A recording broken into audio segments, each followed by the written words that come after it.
beautiful. It contains matte colours as well as shimmers. Over the eyelid to begin with, we're going to be using the third colour in, which is a shimmery peach colour, and it's beautiful. And then on the inner corner we're going to be using the first colour, which is like a shimmery vanilla. I do love the entire range of colours in this palette. It's all very warm, but I do love that it contains both matte and shimmer. The only thing that's a bit of an issue for me is that the eyeshadows don't have names, and the only reason that's a bit of an issue is because it makes it hard for me to tell you which ones I'm using. I can only point to. So now we've got those over the mobile eyelid, we are going to use this dusky pink shade into the crease. And this is a matte colour, and we're working that in circular motions in a C shape from the outer corner, pulling that round through to the socket line about halfway across the eye.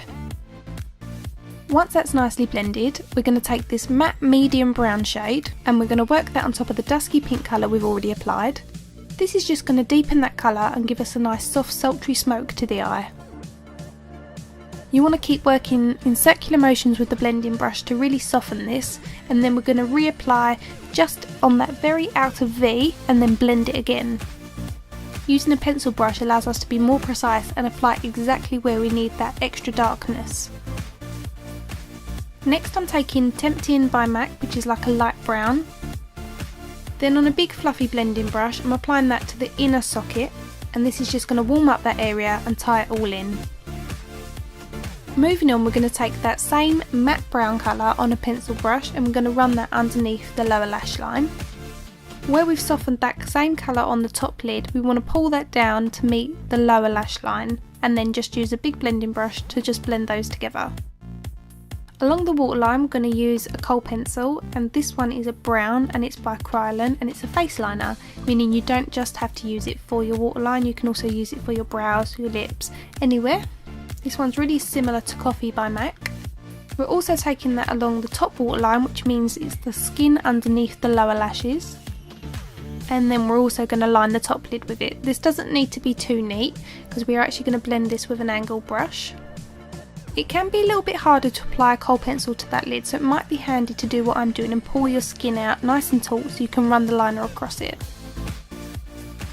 Then as you can see, I'm just using my angled brush just to run along that liner and soften it. Once I've done that, I decided just to add a little bit of a flick at the outer edge, and then I just blended that as well. I'm using my Shuramura eyelash curlers. I love these because they fit my eye shape nicely. The mascara I'm using is called Better Than Sex and it's by Too Faced, and it is my favourite mascara I've used in forever, and I will be using this for the foreseeable future. The eyelashes I've decided to use are by Eldora, and these are H114, but I've cut into them as I wanted them to be a little bit more wispy, and I'm applying these with duo glue and then applying a little bit of mascara just to the base of them and then a touch more to my lower lashes. I wanted the eyeshadow to be a touch darker, so I'm going back in with that matte brown and I'm applying that from the outer corner and then blending it across just 2/3 of the way. To bronze my skin up a little bit, I'm using my Chanel Bronze Universal Soleil Bronzer Ditan something or other, and I'm just applying that in the hollows of the cheeks.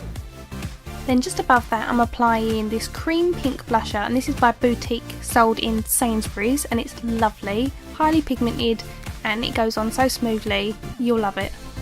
For the lips I couldn't